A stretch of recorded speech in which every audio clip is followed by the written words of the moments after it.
Hello students, good evening. एक बार फिर स्वागत है आपका sky chemistry classes YouTube channel पर। आज 19 अगस्त की, ये 20 गलत लिखा हुआ है, 19 अगस्त की वर्कशीट आई है class 12 chapter 1 subject chemistry part 23 और 24 सॉलिड स्टेट, और 5 सवाल इसमें शामिल किए गए हैं। इसको 1 बाय 1 अपन सोल्व करेंगे। और वीडियो आपको अच्छा लगे तो लाइक शेयर सब्सक्राइब तो बनता ही है। इसके अलावा मैं आपको बता दूं कि 1 सितंबर से अपन डेली के 5 सवाल इसी तरीके से वर्कशीटों के रूप में हल करते रहेंगे, और जब तक बोर्ड परीक्षा नहीं हो जाती तब तक तो आप लोग जो है वो चैनल को सब्सक्राइब कर लीजिएगा और ज़्यादा से ज़्यादा अपने साथियों को शेयर कर दीजिएगा ताकि उनको भी लाभ मिल सकें। क्योंकि हर एक चैप्टर से टॉपिक बाय टॉपिक 5-5 सवाल अपन डेली के हल करेंगे, और उनको आप नोटबुक में लिख लीजिएगा। शॉर्ट टाइप के जो सवाल हैं उनको अपन डेली हल करेंगे। 5 सवाल होंगे डेली, और वो सीरीज़ शुरू हो रही है 1 सितंबर से, और डेली 5 सवाल मंडे टू फ्राइडे तक होंगे।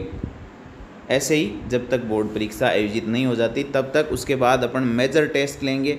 कई सारे प्रोग्राम्स जो हैं इस चैनल पे आप देखने को आपको मिलेगा, तो आप लोग जुड़े रहिएगा और अपने साथियों को भी शेयर कर दीजिएगा। चलिए शुरू करते हैं आज का वीडियो लेक्चर और उसके 5 सवाल। अब देखो, पहला सवाल है अपने अशुद्धि दोष किसे कहते हैं। तो अशुद्धि दोष के लिए, अशुद्धि का मतलब जो मूल चीज़ है उसमें कुछ मिल गया हो उसको अपन अशुद्धि कहते हैं। जैसे चीनी है अपने पास और चीनी में कुछ कंकड़ पत्थर मिल गए तो वो अशुद्धि हो गई। ऐसे ही यहाँ स्ट्रोंशियम क्लोराइड युक्त गलित NaCl को क्या SrCl2 युक्त गलित NaCl का मतलब है अपना नमक है वो गला हुआ है, पिघला हुआ है। स्ट्रोंशियम क्लोराइड युक्त गलित NaCl को क्रिस्टलीकृत करने पर, क्रिस्टलीकृत करने पर यानी इसके क्रिस्टल बनाने पर, इसको ठोस में परिवर्तित करने पर SrCl2 मिला हुआ है किसमें, गलित NaCl में। और इसको अपन क्या कर रहे हैं, ठोस में परिवर्तित कर रहे हैं, क्रिस्टलीकृत कर रहे हैं।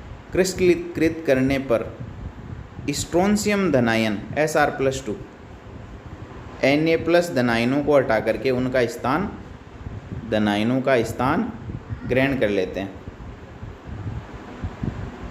ग्रहण कर लेते हैं। तो NaCl के क्रिस्टल में किसकी अशुद्धि आ गई, स्ट्रोंशियम धनायनों की या स्ट्रोंशियम की अशुद्धि आ गई। इसको अशुद्धि दोष कहते हैं। जब किसी क्रिस्टल में उसके अवयवों के अतिरिक्त अन्य अवयव प्रवेश कर जाता है तो उसको अशुद्धि दोष कहते हैं। देखो मैं इसको एग्जाम्पल के माध्यम से समझाता हूँ आप लोगों को। ये अपने पास है NaCl, ये Na+, Cl-, Na+, Cl-, फिर Cl-, Na+, Cl-, Na+, फिर Na+, Cl-, Na+ और Cl-। ये किसका क्रिस्टल है, ये NaCl का क्रिस्टल है। और ये अपने पास गलित NaCl है और इसमें क्या मिला दिया, इसमें ऐड कर दिया अपन ने SrCl2।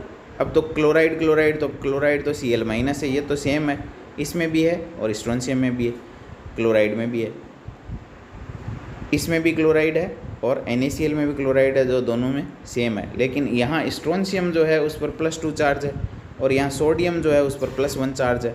तो विद्युत उदासीनता बनाए रखने के लिए जब स्ट्रोंशियम इसमें मिला देंगे तो ये 2 सोडियम धनायनों को हटाता है, एक ये हटा दिया।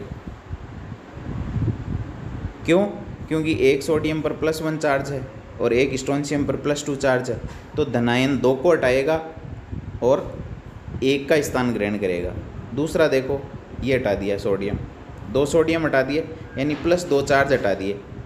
अब स्ट्रोंशियम प्रवेश करता है, ये लो स्ट्रोंशियम यहाँ, इसको प्रवेश करा देते हैं Sr+2। अब एक स्ट्रोंशियम आया, कितना चार्ज लेके आया, +2 चार्ज लेके आया। और सोडियम कितने हट गए, सोडियम हट गए 2। तो विद्युत उदासीनता तो बनी रहेगी, लेकिन अशुद्धि के रूप में कौन प्रवेश कर गया? अशुद्धि के रूप में स्ट्रोंशियम धनायन यहाँ प्रवेश कर गया। क्रिस्टल जालक किसका है? सोडियम क्लोराइड का। और प्रवेश कौन कर गया उसमें? सोडियम धातु के स्थान पर स्ट्रोंशियम प्रवेश कर जाता है, तो इसको कहते हैं अशुद्धि दोष।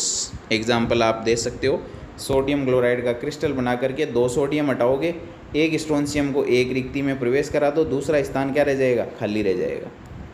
यानी रिक्तियों की संख्या प्रवेश करने वाले स्ट्रोंशियम धनायनों की संख्या के बराबर होगी। इस बात का ध्यान रखना। यहाँ से न्यूमेरिकल टाइप का भी सवाल पूछा जा सकता है कि NaCl के क्रिस्टल को 1 मोल स्ट्रोंशियम धनायनों से डोपित करते हैं तो उत्पन्न होने वाली रिक्तियों की संख्या कितनी होगी? तो जितने स्ट्रोंशियम धनायन प्रवेश करेंगे रिक्तियाँ भी उतनी रह जाएंगी। एक स्ट्रोंशियम ने प्रवेश किया, वो 2 को सोडियम को हटाएगा, एक में स्थान ग्रहण कर लेगा, एक खाली रह जाएगा। यदि 2 स्ट्रोंशियम प्रवेश करते हैं तो 4 सोडियम हट जाएंगे, 2 का स्थान प्राप्त कर लेंगे, 2 रिक्तियाँ खाली रह जाएंगी। तो 1 मोल यदि स्ट्रोंशियम से डोपित किया जाता है तो रिक्तियाँ भी 1 मोल ही उत्पन्न होगी। क्लियर हो गई होगी बात। चलिए नेक्स्ट चलते हैं अगले सवाल पर। फिर है डोपिंग। डोपिंग का मतलब होता है ठोसों में अशुद्धि मिलाने का प्रक्रम। ठोसों में अशुद्धि मिलाने का प्रक्रम। यदि परिभाषा की बात करें तो अशुद्धि मिलाने का प्रक्रम डोपिंग कहलाता है। और अर्धचालक जो होते हैं N और P टाइप के अर्धचालक, उनमें क्या किया जाता है? सिलिकॉन या फिर जर्मेनियम में वर्ग 15 की या फिर वर्ग 13 की अशुद्धि मिलाई जाती है। ये अशुद्धि मिलाने का प्रक्रम ही क्या कहलाता है? डोपिंग कहलाता है। इसके अलावा जो ओलंपिक खेल होते हैं या कोई खेल होते हैं, उनमें क्या करते हैं, जो खिलाड़ी होते हैं वो कुछ अशुद्धि, कुछ ड्रग्स लेकर के और अपनी क्षमता में क्या कर लेते हैं? वृद्धि कर लेते हैं। उस प्रक्रिया को भी डोपिंग कहते हैं। तो अशुद्धि लेकर के वो क्षमता बढ़ा लेते हैं, उस प्रक्रिया को भी डोपिंग के नाम से जाना जाता है। आपने सुना होगा national anti doping agency, world anti doping agency, वाडा और नाडा। तो वो अशुद्धि मिलाने का प्रक्रम जो है वो क्या कहलाता है? डोपिंग या अपमिश्रण कहलाता है। क्लियर। नेक्स्ट है अर्धचालक किसे कहते हैं? ऐसे पदार्थ जिनकी चालकता चालकों और कुचालकों के मध्यवर्ती होती है।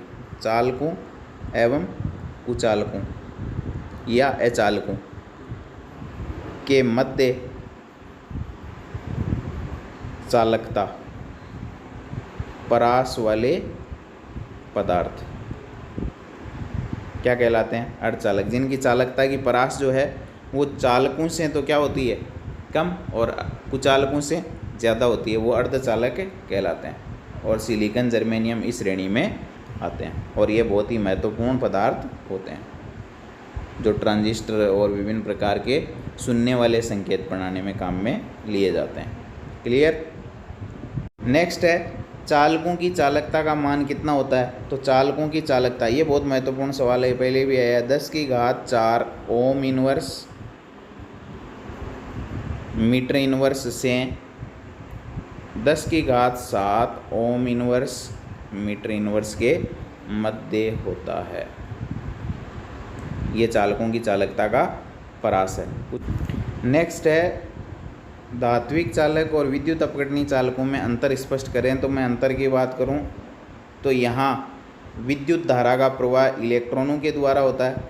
धात्विक चालकों में इलेक्ट्रॉन विद्युत धारा का प्रवाह करते हैं, और विद्युत अपघटनी में चालकों में आयनों के द्वारा विद्युत धारा का प्रवाह होता है। एक अंतर। यदि दूसरे अंतर की बात करूं तो धात्विक चालकों में पदार्थ का प्रवाह नहीं होता है।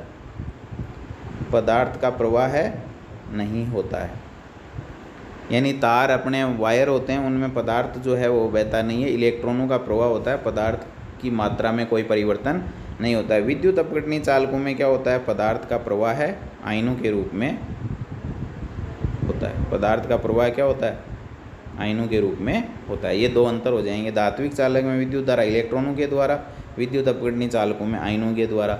धात्विक चालक में पदार्थ का प्रवाह नहीं होता है और विद्युत अपघटनी चालकों में पदार्थ का प्रवाह होता है, यानी पदार्थ ही साथ साथ बहना शुरू कर देता है। जैसे NaCl है तो NaCl में सोडियम धनायन और क्लोराइड ऋणायन है, वो साथ साथ बहते हैं। जैसे धात्विक चालक का उदाहरण हो जाएगा कॉपर, सिल्वर, आयरन। विद्युत अपघटनी चालक का उदाहरण हो जाएगा NaCl या कोई आयनी कंपाउंड और हो सकता है। तो इसमें सोडियम धनायन और क्लोराइड ऋणायन बहते हैं विपरीत आवेशित इलेक्ट्रोडों की ओर। यहाँ कॉपर का प्रवाह नहीं होता है। तो ये थे 5 सवाल। मिलते हैं नई वीडियो में।